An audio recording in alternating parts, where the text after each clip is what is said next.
వాక్యదానంకి వెళ్ళిపోతాం. యోహాను సువార్త 8వ అధ్యాయం అండి, 7వ అధ్యాయం. యోహాను సువార్త 7వ అధ్యాయం. ఇప్పటికీ 2000 సంవత్సరాల క్రితం దేవుడు మానవ శరీరం వాల్చుకుని భూమి మీదకి వచ్చి తండ్రి ఇష్టాన్ని కావండి సువార్తగా ప్రకటిస్తున్న కాలంలో ఆయన కొంతమంది శిష్యులు ఏర్పాటు చేసుకున్నారు. ఆయన శిష్యులు ప్రభు చెప్పిన విషయాలన్నీ కూడా కనివి అనగా చూసినవి విన్నవి వారు తమ యొక్క గ్రంథాలలో జాగ్రత్తగా రాసి పెట్టడానికి దేవుడు ప్రభు చెప్పాడు. అలాగూ దేవుడు తన యొక్క ప్రియమైన దాసుల ద్వారా రాయించబడిన ఈ యొక్క మాటలు 2025వ సంవత్సరం అక్టోబర్ నెల 1వ తారీఖుని పరదేశులుగా ఉన్న మనము దేవుని దోషుల యొక్క మేడగదిలో ఈ సాయంకాల సమయంలో మనం ధ్యానించుకోవడం దేవుడు చూపుతున్నాడు. దేవుని నామమున మహిమ కలుగును గాక. ప్రభువునకు ప్రియమైన దేవుని సంగమా, అప్పుడు దేవుని యొక్క శిష్యులు ప్రభు చెప్పినవి చూశారు, విన్నారు. విన్న మాటలు, చూచిన మాటలు వారు పరిశుద్ధ గ్రంథంలో రాశారు. వారు రాసినవి పరిశుద్ధాత్మ దేవుడు కదిలిపరిచి జాగ్రత్త గురించి ఇదిగో రాబోయే తరాలకు తమ పిల్లలకి కావాలని చెప్పి వాటిని మరి చాలా జాగ్రత్తగా ఉంచడం ద్వారా ఈరోజు మనకి ఈ యొక్క మాటలు మన దగ్గరికి వచ్చినాయి. దేవుని నామమున మహిమ కలుగును గాక. దేవుడికి స్తోత్రం అన్నప్పుడల్లా దేవుడికి స్తోత్రం చెప్పాలనుకోండి, పరిశుద్ధాత్మ దేవుడు మా మధ్య సంచారం చేస్తారు.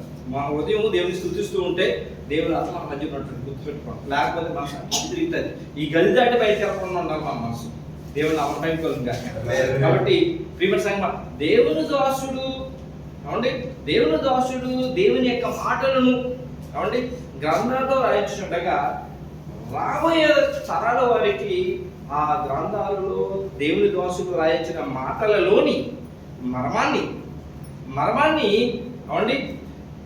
విశదీకరించి పరిశోధించి విపులీకరణ చేసి వివరించడానికి దేవుడు తోటి చూపుతున్నాడు. దేవుని నామమున మహిమ కలుగును గాక. ఎలాగంటే పూర్వకాలం ముందు రాజ్యాధికారం చేసేవారు తమ యొక్క ధననిధినంతా కూడా దాచిపెట్టి ఉండేవారు. దాచిపెట్టి రాబోయే మా తరాలకు ఇది చాలా ఉపయోగపడుతుందని చెప్పి జాగ్రత్త పెట్టి కొన్ని గుర్తులు పెట్టి మా యొక్క సంతానం దీన్ని జాగ్రత్తగా పరిశోధించి శోధించి వారు సొంతం చేసుకోవాలని చెప్పి కొన్ని గుర్తులు పెడతా ఉండేవారు. అదేవిధంగా ప్రభు అయిన యేసుక్రీస్తులో పూర్వకాలం ముందే తండ్రి దేవుడు ఆయన యొక్క గొప్ప మర్మాలను సర్వ సంపదలుగా వాక్యంలో ఉంచి ఈనాటి కాలంలో దేవుడు తన యొక్క దోషులను అభిషేకించి వారి ద్వారా ఆ మర్మములలోని సర్వ సంపదను ఆయన పిల్లలకి అందిస్తున్నాడు. దేవుని నామమున మహిమ కలుగును గాక. ఆ మాటలను ఈ రోజు మనం ధ్యానించుకుంటున్నాం. ఇది సర్వ సంపద క్రీస్తులో దేవుడికి స్తోత్రం కలుగును గాక. సర్వ సంపద దేవుడికి స్తోత్రం కలుగును గాక.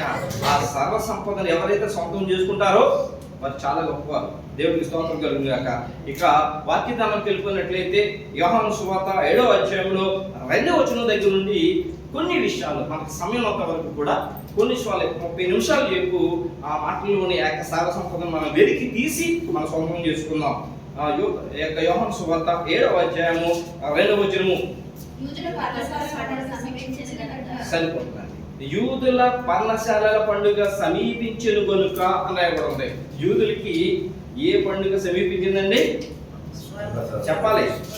పర్ణశాలల పండుగ. యూదులకి చాలా పండుగలు ఉన్నాయి. ఈ పండుగను చేయమని సాక్షాత్తు దేవాది దేవుడే తన యొక్క మరి ప్రవక్త అయిన మోషే ద్వారా సెలవిచ్చున్నాడు. ఈ పండుగలు తప్పనిసరిగా ఆచరించాలి, కట్టడి చేస్తున్నాడు పండుగలు చేయడానికి.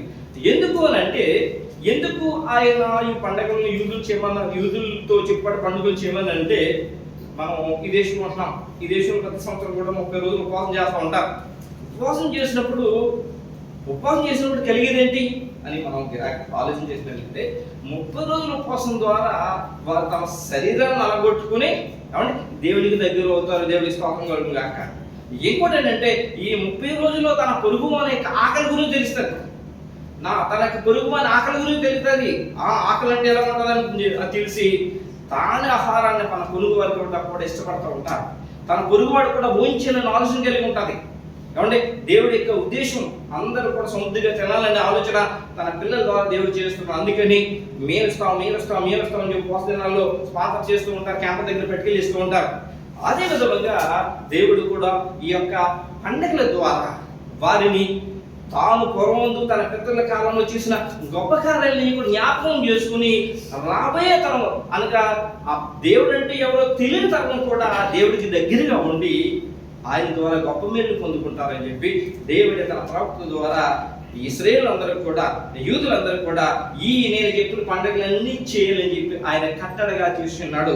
ఆ పండుగలో ఒక పండుగ పర్ణశాల పండుగ. దేవుడికి స్తోత్రం కలుగుగాక. ఈ పర్ణశాల పండుగకి ఆయన అంటాడు, పర్ణశాలల పండుగ సమీపించెను. పర్ణశాల పండుగ తప్పనిసరిగా ప్రతి ఒక్కరూ వెళ్ళవలసిందే. ఎందుకంటే దేవుడు చెప్పిన పండుగలో ఎవరైనా కనుక యూదులు పాల్గొనకపోతే వారు జనాన్ని గురించి కొట్టివేయబడని చెప్పి దేవుడు రాయించాడు. కాబట్టి వారు తప్పనిసరిగా పండుగలో వెళ్ళి పాల్గొవాలి.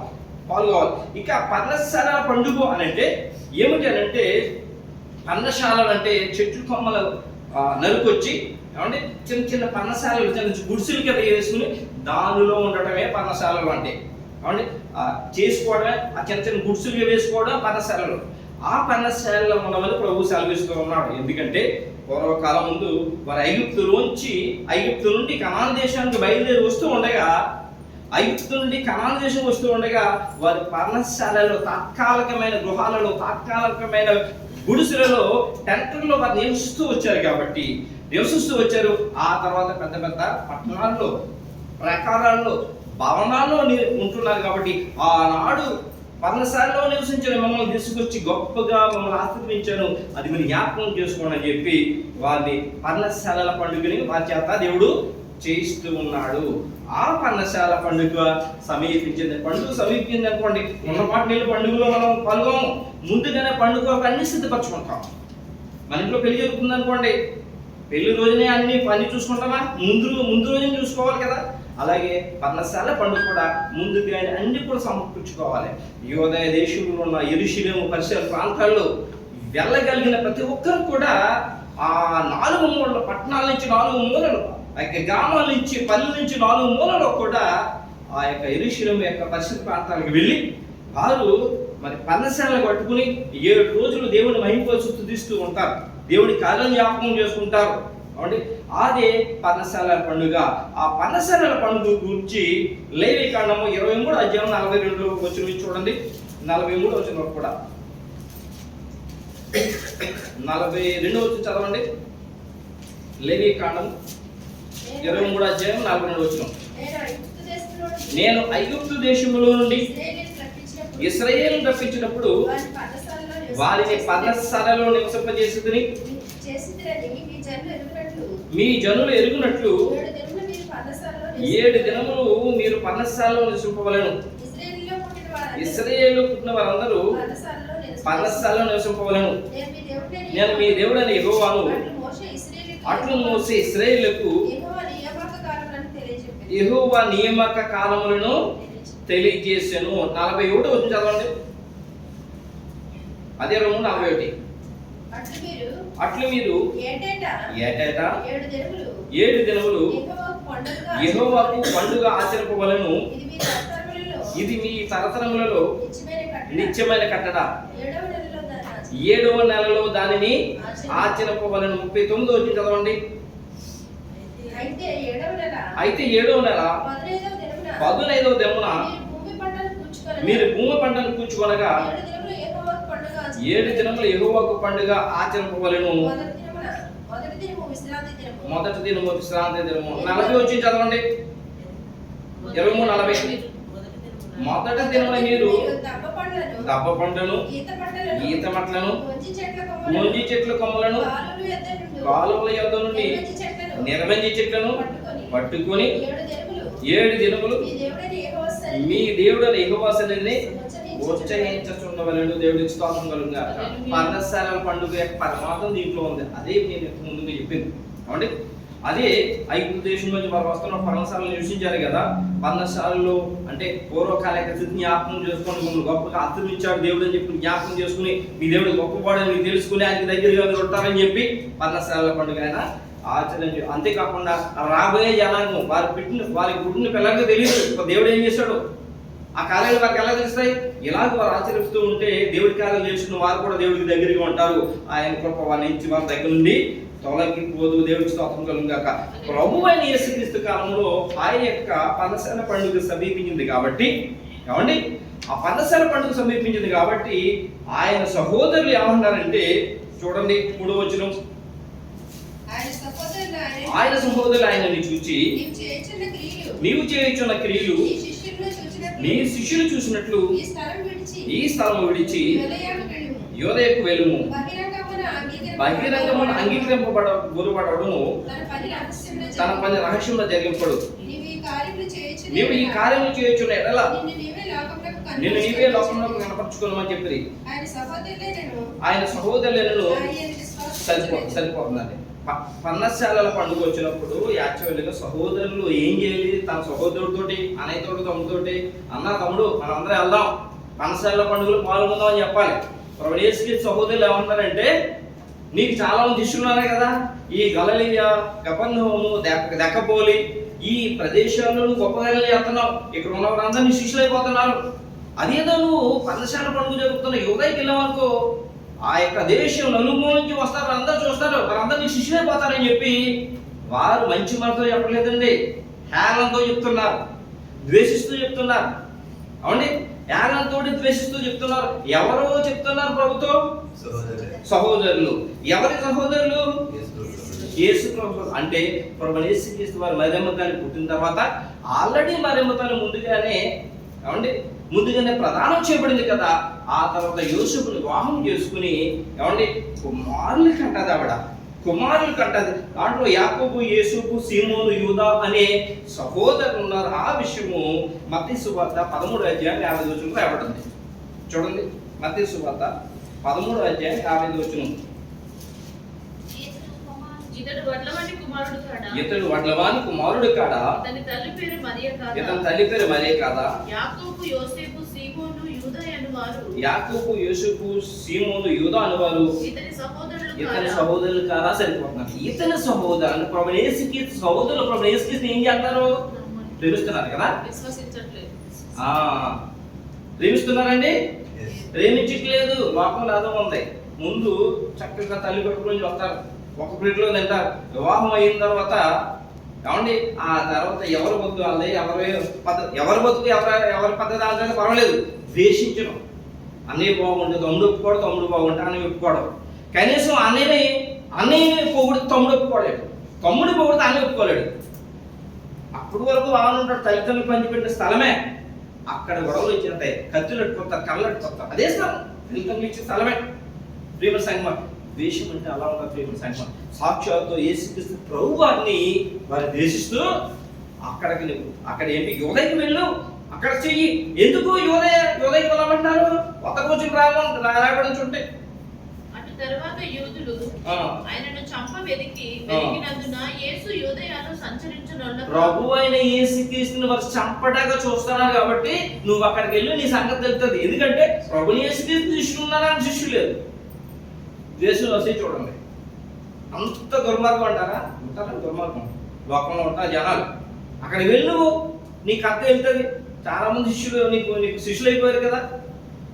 ఎందుకు అంటే ఆయన సహోదరులు ఏం చేశారట? ఆయన సహోదరులను ఆయన యందు విశ్వాసం ఉంచలేదు, దేవుని మీద నమ్మిక ఉంచలేదు. దేవుని మీద నమ్మిక ఉంచకపోతే హృదయము ద్వేషించు నిండి ఉంటుంది. ప్రేమ సంగమం. దేవుని సన్నిధికి వస్తూ కూడా దేవుని నమ్మిక ఉంచకపోతే చాలా ప్రమాదం, చాలా ప్రమాదం. మరి అదే స్థితిలో సాక్షాత్ యేసుక్రీస్తు ప్రభు వారి దగ్గర ఉన్నా కూడా వారు ఏం చేస్తున్నారు? ద్వేషిస్తూ ఉన్నారు. అప్పుడు ప్రభు యేసుక్రీస్తు ఏమన్నారంటే, యేసు నా సమయం 6వ వచనం అండి, యేసు నా సమయం ఇంకా రాలేదు, మీ సమయం ఎల్లప్పుడూ సిద్ధముగానే ఉన్నది, లోకమును ద్వేషింపనేది కానీ దాని కీలు చెడ్డవని నేను దానిని గురించి సాక్ష్యం ఇచ్చుచున్నాను కనుక అది నన్ను ద్వేషించుచున్నది.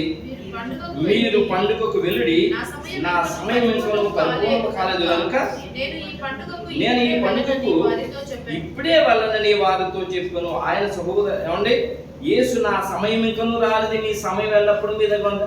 వారి సమయం వారి దగ్గర ఉంది. వారు చెడ్డ పనులు చేయొచ్చు, మంచి పనులు చేయొచ్చు, కొట్టొచ్చు, తెచ్చొచ్చు, ఇష్టానుసారంగా జీవించవచ్చు. ఈ లోకములో వాళ్ళ ఇష్టానుసారంగా జీవించిన తర్వాత ఉండాలి. మీ సమయం ఇష్టం, మీరైనా చేయొచ్చు, కానీ నా సమయం ఇంకా రాలేదు. ఏమంటాడంటే ఆయన చూడండి, నా సమయం ఇంకనూ రాలేదు. ఎందుకనంటే ప్రభువైన యేసుక్రీస్తు ఈ లోకానికి రావడానికి దేవుడి యొక్క అనాది ప్రణాళిక, తండ్రి దేవుడు, ప్రభువైన యేసుక్రీస్తు, పరిశుద్ధాత్మ ముగ్గురు కలిసి ప్రపంచ మానవాన్ని రక్షించడానికి వాక్యమైన ప్రభువుకు శరీరం ఇచ్చి లోకానికి దేవుడు పంపించుండగా, దేవుడు ఎప్పుడు ఎక్కడికి వెళ్ళాలి, ప్రభువైన యేసుక్రీస్తు ఎప్పుడు ఎక్కడికి వెళ్ళే కాలం చేయడు. తండ్రి దగ్గర నుంచి సమయం వస్తుంది. దేవుడికి స్తోత్రం కలుగుగా. తండ్రి వెళ్ళమంటే వెళ్తాడు ఆయన. నేను తండ్రి అన్ను తండ్రి నాయంలో మీరు ఎరుగురా పిలుపు, తండ్రిని కనపరచమంటానంటే ఎవరు 17 జీవనం రాయడం ఉందండి. తండ్రిని మాకు కనపడితే చాలు ఆయన అంటే, మీ ఇంతకాలం మీరు ఎదురు తండ్రి కనపడాలి ఎలా అంటావు? ఆయన నేను ఆయన తండ్రి ఉన్నామని మీరు ఎదురా అంటే, తండ్రి అనే దేవుడి దగ్గర నుంచి ఆయన నువ్వు ఇది చెయ్యి అంటే ఏం చేస్తా. దేవుడి స్తోత్రం కాక ఈ శాస్త్రంలో పరిశుద్ధాత్మ శక్తి అని తోడుండి గొప్ప కార్యం జరిగిస్తూ ఉన్నాడు. కాబట్టి నా సమయము ఇంకను రాలేదు. ఇప్పుడే ఇంకొకటి, లోకము ఎందుకంటే నేను వాళ్ళ చెడ్డ క్రియలు మీరు చెడు చేస్తున్నానని చెప్తున్నాను కాబట్టి లోకం నన్ను ద్వేషిస్తుంది. మీరు అలా చెప్పరు, చెడు అని చెప్పరు. చెడు ఎందుకంటే మీకు మంచోళ్ళు అనుకోండి అసలే మాట్లాడరు, మీకు మంచోళ్ళు అనుకోండి అసలే మాట్లాడరు, మీరు సపోర్ట్ చేస్తారని మీరు అసలే మాట్లాడరు. అయితే నేను ఉన్నట్టు చెప్తున్నాను కాబట్టి నన్ను లోకము ద్వేషిస్తుంది అని చెప్పి ప్రభు అంటున్నారు. ఇక్కడ ప్రభువైన యేసుక్రీస్తు అండి, ఇక్కడ మీ పండుగ ఇప్పుడే వెళ్ళనే వార్త చెప్పును, ఆయన అలాగూ వార్త చెప్పి గలిలయలో నిలిచిపోయింది. ఇక్కడ ఒక ప్రాముఖ్యమైన విషయం, దేవుని యొక్క దాసులు నేర్చుకోవాల్సిన ప్రాముఖ్యం ప్రభువైన యేసుక్రీస్తు సెలవిస్తున్నారు. ఏంటంటే దుష్టునికి దేవుని ప్రజలు దూరం ఉండాలి. దుష్టునికి దేవుని ప్రజలు ఎలా ఉండాలి? దూరం ఉండాలి. దేవుని సేవకులు ఎవరన్నా కొడతానని చంపుతానని అని బెదిరిస్తుంటే కాస్తూ ఉంటే అక్కడికి వెళ్ళకూడదు. దానికి ఉదాహరణ ప్రభువైన యేసుక్రీస్తే. ప్రభువైన యేసుక్రీస్తును చంపుదామని ప్రయత్నం చేస్తున్నప్పుడు ఆయన అక్కడికి వెళ్ళలేదు. ప్రభువైన యేసుక్రీస్తు సువార్త ప్రకటిస్తున్న 3.5 కాలంలో చాలా సార్లు ఆయన చంపడానికి ప్రయత్నం చేశారు. కాబట్టి కొండపాటి వరకు తీసుకెళ్లి కింద పడదో చంపేద్దాం ప్రయత్నం చేశారు. ఆయన తప్పించుకుని వెళ్ళిపోయాడు. ఎందుకంటే తండ్రి చిత్తం నెరవేర్చాలి ఆయన. అలాగే దేవుని దోషులు కూడా సువార్త ప్రకటించిన దేవుని దోషులు దుర్మార్గుల దృష్టిలో వాళ్ళు చంపడానికి కొట్టడానికి చూస్తున్నప్పుడు చాలా జాగ్రత్తగా వాళ్ళ దేశానికి వెళ్ళకూడదు. ఇతర 1 దుష్టు ఆలోచన నడవక కూర్చుండగా అని రాయబడి ఉంటాయి. దుష్టులు ఆలోచించి ఇప్పుడు నడవకూడదు, అపహాసులు కూర్చుని చూడడం కూర్చోకూడదు. అపహాసం చేస్తా ఉంటారు, వాళ్ళ జీవితం అంతా అపహాసమే. ఏమంటే దుష్టులు ఆలోచన చెప్తే ఇదే విధంగా దుష్టుడు దుష్టత్వం కలిగి ఉంటాడు. కాబట్టి ప్రభువైన యేసుక్రీస్తుని జ్ఞాపకం చేసి ఆయన ఎల్లమన్నాడు చంపడానికి చూస్తున్నారు. కాబట్టి ఆయన ఇంకా చేయవలసిన కార్యం ఉంది కాబట్టి ఆయన వెళ్ళలేదు. ఆయనే కాదండి, ప్రభువైన యేసుక్రీస్తే కాదు, ఏలే ఎంత శక్తి, ఎంత దేవుని శక్తి గల ప్రవక్త. యెజబెలు 400 ఆ యొక్క ప్రవక్తలను ఆయన ఒక్కరోజు చంపుతాడు. మీ దేవుడు నిజమైన దేవుడైతే ఆ బలిపీఠం మీద ఆ దేవుని యొక్క అగ్ని వచ్చి కాల్చేసిన ప్రార్థన చేయని చెప్పి ఉదయం సాయంత్రం ఎదురు చూస్తాడు. వాళ్ళందరూ కూడా 400 ప్రవక్తలు కూడా ఆ ఉదయం సాయంత్రం వరకు ఒళ్ళు కోసం ప్రార్థన చేస్తే దేవుడైతే కదా వచ్చింది. ప్రియమైన సంగమా, ఎవరన్నా ఏదన్నా అనుకోండి, దేవుని మహిమకలును గాక. అయితే దేవుడైతే కదా వచ్చేది. సాయంకాల సమయంలో నైవేద్యం అర్పించే సమయంలో ఏలియా ప్రార్థన చేయక ఆకాశం ముందు నుండి అగ్ని వచ్చి ఆ దహన బలిని దహించి వేయగా 400 ప్రార్థన చెప్పారు. దేవుళ్ళని కాని వారిని దేవుళ్ళుగా చేసి మీరు మనుషులు మోసగిస్తున్నారని చెప్పి అలాంటి అతను యెజబెలు ఇంకా వార్నింగ్ ఇస్తుంది. మా ప్రార్థన చెప్పబోదని శక్తం జాగ్రత్త చెప్పి వార్నింగ్ ఇస్తే ఆయన ఏం చేస్తాడో పారిపోతాడు. మీరు తర్వాత చదువుకోండి, సమయం తక్కువగా ఉంది, తర్వాత చదువుకోండి. ఆయన పారిపోయిన విషయాన్ని మీకు జ్ఞాపకం చేస్తారు. చూసినట్లయితే మొదటి రోజులకి 19 అధ్యాయం 1 నుంచి 6 వచనాలు రాయబడి ఉంది. అవునండి, అరణ్యం వెళ్ళిపోతాడు. బదరి వృక్షం కింద పని ఉంటే దేవుడు దేవతలను పంపించి ఆహారం పంపించి బలపరుస్తాడు. ఆహారం తిన్న తర్వాత మరలా ఇంకొక చోటుకి వెళ్తాడు. అక్కడ వెళ్ళిన తర్వాత సారెబతు పంపిస్తాడు. ఎందుకు? ప్రాణం కాపాడుకోవడానికి. ప్రియమైన సింహం. అదే విధంగా అపోస్తలుల సువార్త ప్రకటిస్తున్న కాలంలో అపోస్తలుల కార్యంలో రాయబడి ఉంది 16:6-8 ఆసియాలో మీరు వాక్యం చెప్పకూడదని పౌరుషంగా చెప్పినప్పుడు వారు ఆయనలో పడవ ముందు అయితే దేవుని ఆత్మ వారిని ఎల్లమ లేదు అడ్డగించడం రాయబడి ఉంది. ప్రియమైన సంఘం. అలాగే ప్రభువైన యేసుక్రీస్తు వారు సువార్త ప్రకటిస్తున్న కాలంలో ఆయన సమాజ మందిరంలోకి వెళ్ళి పరిశుద్ధ గ్రంథం తీసుకుని ఆయన వాక్యం చెబుతూ ఆయన ఏమంటారంటే, ఏలియా ఎందుకు సారిపోతే వెళ్ళాడు? ఈ యెరూషలేములో యూద దేశంలో ఎవరో విధవరాలు చూసేవారు ఎవరు లేరా అని అడిగారు. అంతేకాకుండా ఎలీషా సిరియా యొక్క రాజు యొక్క ఏమంటే సైన్యాధిపతి నయమాను యొక్క కుష్ఠరోగము, అతను ఒక్కడ కుష్ఠరోగం ఎందుకు ఆయన శుద్ధి చేశాడు? యెరూషలేములో ఇశ్రాయేలు దేశంలో ఎంతమంది కుష్ఠరోగం ఉన్నారు, వాళ్ళు ఎందుకు బాగుపడలేదంటే వారికి మహాకోపం వచ్చేసి ప్రభువును చంపదమని చెప్పి లోకసభ 4:26-29 వరకు కొండపేట వరకు తోసుకుంటూ వెళ్ళిపోరంట. ఆయన తోసుకుంటూ వెళ్ళిపోరంట, తలకిందులుగా కిందకి పడగొట్టి చంపేద్దామని చెప్పి తోసుకుని వెళ్ళిపోతే ఆయన తప్పించుకుని వెళ్ళిపోరట. ఇదే యోహాను సువార్తలో మరలా ఆయన ఆ విధంగానే మరి పట్టుకుని చంపుదల ప్రయత్నం చేస్తే ఆయన తప్పించుకున్న విషయం ఒకసారి చూడండి. యోహాను సువార్త 10:9.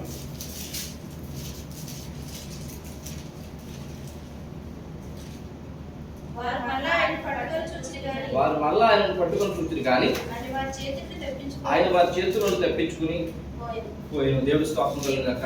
ఎన్నిసార్లు తప్పించుకున్నాడు ఆయన. ఆలోచించి దేవుని అసలు తప్పించుకోవాలి, దేవుని అసలు తప్పించుకోవాలి. ఎందుకంటే కొంతకాలం బతుకుని ఇంకో కొంతకాలం రక్షింపబడతారు. దేవుని నామం కాక.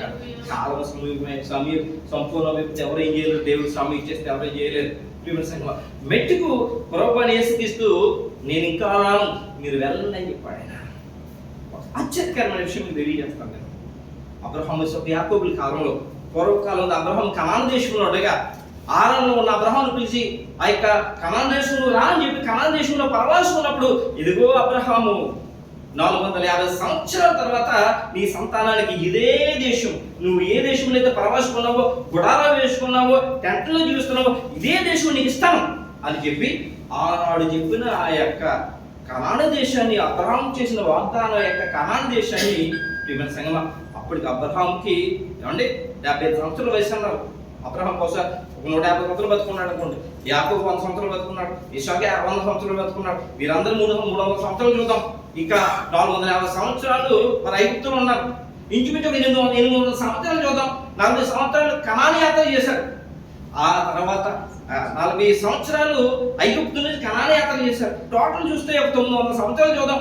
900 సంవత్సరాల తర్వాత సర్వశక్తిమంతుడైన దేవుడు తన ఇష్టమైన పిల్లలకి శ్వాసముగా కనాను దేశం ఇస్తే వారు ప్రాకారాలు కట్టుకుని, పట్టణాలు కట్టుకుని సంతోషంతో ఆనందముతో ఉన్నప్పుడు వారితో ఏమన్నాడంటే, పూర్వకాలం ముందు మీరు పన్నశాలల్లో గుడాలలో జీవిస్తున్నారు కదా, అలాంటి మీకు గొప్ప గొప్ప గృహాలు కలిగజేశాను కదా, నేను గొప్ప గొప్ప పట్టణాలు ఇచ్చాను కదా, రాజ్యాలు ఇచ్చాను కదా, నేను ఆనాడు ఇచ్చిన జ్ఞాపకం చేసుకోవడానికి పన్నశాల పండుగలో నన్ను జ్ఞాపకం చేసుకుని నన్ను మహిమపరచడం అని చెప్పి ఆ పండుగ నేను ఏర్పాటు చేస్తే, ఆనాడు అబ్రహాముకి ఇచ్చిన వాగ్దానం ఏ వాగ్దానం ఇచ్చాడో దేవుడు, ఆ దేవుడి భూమి మీద దిగి వచ్చి నా పిల్లలు పన్నశాల పండుగలో ఆనందిస్తూ ఉంటే నేను చూద్దామని ఆయన వెళ్ళడానికి ప్రయత్నం చేస్తుంటే ఆయన చెప్పడానికి ప్రయత్నం చేస్తున్నాడు. ఇంత దూరం ఎక్కడ ఉందా? తల్లిదండ్రులు కష్టపడి పిల్లలను పెంచి పెద్దవాళ్ళని చేసి విద్యాబుద్ధులు, చక్కని విద్యాబుద్ధులు వారికి నేర్పించి వారి ప్రయోజనం చేసినప్పుడు వాళ్ళు మరి కలెక్టర్ గాను లేకపోతే పెద్ద అధికారిగాను అయినప్పుడు వారికి లోకమంతటా వారికి అందరినీ సన్మానిస్తున్నప్పుడు ఏమండి ఆ బీద తల్లిదండ్రులు తీసుకెళ్ళి సన్మానించకుండా, ఆ బీద తల్లిదండ్రులు చెప్పకుండా ఆ యొక్క నా తల్లిదండ్రులు అందగోలేరను, నా తల్లిదండ్రులు నాన్నగోనారను, నా తల్లిదండ్రులు చదువుకోలేరను, నా తల్లిదండ్రులు దరిద్రులను విడిచిపెట్టేస్తే వాళ్ళు ఎంత బాధపడతారో అదే విధముగా 800-900 సంవత్సరాల క్రితం నా పిల్లలు కనాను దేశంలో వారు సర్వసంపదలో తను తొలదూగుతూ ఉంటే నేను చూడాలని ఆసక్తితో ఉన్న ప్రభు ఆ పన్నశాలల పండుగ మొదటి రోజు కాకుండా వారికి సంపదకు ప్రయత్నం చేస్తారు. అందుకే ఆయన రహస్యముగా, అంటే ఆఖరి రోజు రహస్యంకి వెళ్ళాడు. చూడండి 14 రోజున చూడండి, సగము పండుగ అయినప్పుడు యేసు దేవాలయంలోకి వెళ్ళి బోధించుకునేసరికి సగము పండుగ అయినప్పుడు ఆయన వెళ్ళాడు. సగము పండుగ అయినప్పుడు వెళ్ళాడు. ఆ తర్వాత ఏమండి సగము పండుగ అంటే మూడో దినాలు ఉంటాడు, లేకపోతే 4 దినాలు, ఇంకెందుకు ఉన్నాయి? 3 దినాలు ఉన్నాయి. ఇక లాస్ట్ దినం వచ్చినప్పటికీ ఆ 3 దినాలు బోధిస్తున్నాడు. మహాదినం అంటే లాస్ట్ దినం 7వ దినము వారందరూ కూడా ఉపవాసం చేసి ఎవరింటికి వాళ్ళు వెళ్ళిపోతారు. ఆ సమయంలో ఆయన ఒక సందర్భాన్ని తీసుకుని బహు బిగ్గరగా కేకబెట్టి ఒక మాట చెప్పాడు. ఆయన బహుబిగ్గరగా కేకమెట్టి ఒక మాట చెప్పారు. ఏమిటా మాట అంటే 37-38 వచ్చిందో మాట్లాడడం చూడండి. ఆ పండుగలో మహాదినమైన అంత్యదినమున యేసు నిలిచి ఎవడైనా దప్పికొని ఎడల నా యొద్దకు వచ్చి దప్పు తీర్చుకోవాలి. నా యందు విశ్వాసం ఉంచి వాడు ఎవడో లేఖనం చెప్పినట్టు వాడి కడుపులో నుండి జీవజల నదులు పారునని బిగ్గరగా చెప్పాను. మీరు చంపుదామన్నా వాళ్ళు ఏం చేద్దామన్నా కూడా అప్పటికీ కూడా ఆయన ఏం చేస్తున్నాడు? ఏం చేస్తున్నాడు? ఆయన ప్రేమిస్తూ ఉన్నాడు. ఏం చేస్తున్నాడు? ఆయన ప్రేమిస్తున్నాడు. ఎవరైనా ఉన్నారా, ఎచటైనా ఉన్నారా ఈనాటి స్నేహితుడు? ఎవరైనా ఉన్నారా, ఎచటైనా ఉన్నారా ఈనాటి స్నేహితుడు? నా యేసయ్య లాంటి మంచి స్నేహితుడు, ప్రేమించి ప్రాణం పెట్టి గొప్ప స్నేహితుడు. ఎవరైనా ఉన్నారా, ఎచటైనా ఉన్నారా ఈనాటి స్నేహితుడు? ఏమి లేకుండా లాభమేమి పొందకుండా ప్రేమ చూపువారు లేరు లోకమందున. ఏమి లేకుండా లాభమేమి పొందకుండా ప్రేమ చూపువారు లేరు లోకమందున. నేను కోరుకోకుండా నా కోసము తనకు తాను చేసినాడు గొప్ప త్యాగము. నేను కోరుకోకుండా నా కోసము తనకు తాను చేసినాడు గొప్ప త్యాగము. ఎవరైనా ఉన్నారా, ఎచటైనా ఉన్నారా ఈనాటి స్నేహితుడు? ఎవరైనా ఉన్నారా, ఎచటైనా ఉన్నారా ఈనాటి స్నేహితుడు? హల్లెలూయా. ఆ మహాపండుగలు వాళ్ళు ఈ పరిశుద్ధ గ్రంథం రాయబడలేదు, కానీ వేరొక పెద్ద గ్రంథంలో బైబిల్ పండితులు రాసి పెట్టారు. ఏంటంటే పర్ణశాల పండుగ 7 రోజులు జరుగుతుంది. 7 రోజుల్లో మొదటి రోజు నుంచి చివరి రోజు వరకు కూడా శిలోమై కోనేటికి వెళ్ళి ఆ కోనేటిలో కొద్ది నీరు పట్టుకొచ్చి బలిపీఠం పక్కన ఉన్న వెండి పనులు వేస్తారట. ఎవరు? దేవుని యొక్క యాజకులు 7 రోజులు వేస్తారు. వారు 6 రోజులు వేసి 1 రోజు వేయలేదట. ఆ పండుగ అప్పుడు ఏమవుతుంది? అసంతృప్తి అవుతుంది. అందుకని ప్రభువు యేసుక్రీస్తు దాన్ని ఉదాహరణగా తీసుకుని ఆయన ఏమన్నాడంటే, ఆ పండుగలో మహాదినమైన అంత్యదినమున యేసు నిలిచి ఎవడైనా దప్పికొని ఎడల నా దగ్గరికి వచ్చి దప్పించుకొనవలెను. ప్రభువు యేసుక్రీస్తు ఈ పాయింట్ తీసుకొచ్చి ఎవడైనా దప్పికొని సంతృప్తి లేని వారు గుర్తు చెప్తున్నాడు. ఆ పన్నశాల పండుగకు అంటే వచ్చిన వారిలో 190 మంది ఎలా ఉన్నారంటే దప్పికతో ఉన్నారు. ఏ దప్పిక వాళ్ళది? లోక సంబంధమైన దప్పిక, అధికార సంబంధమైన దప్పిక, శరీరానుసారమైన దప్పిక. పిల్లల సంగమ, శరీరానుసారమైన దప్పిక. ఈ లోక సంబంధమైన దప్పిక ఏదైతే ఉందో అది ఎప్పటికీ తీరదు.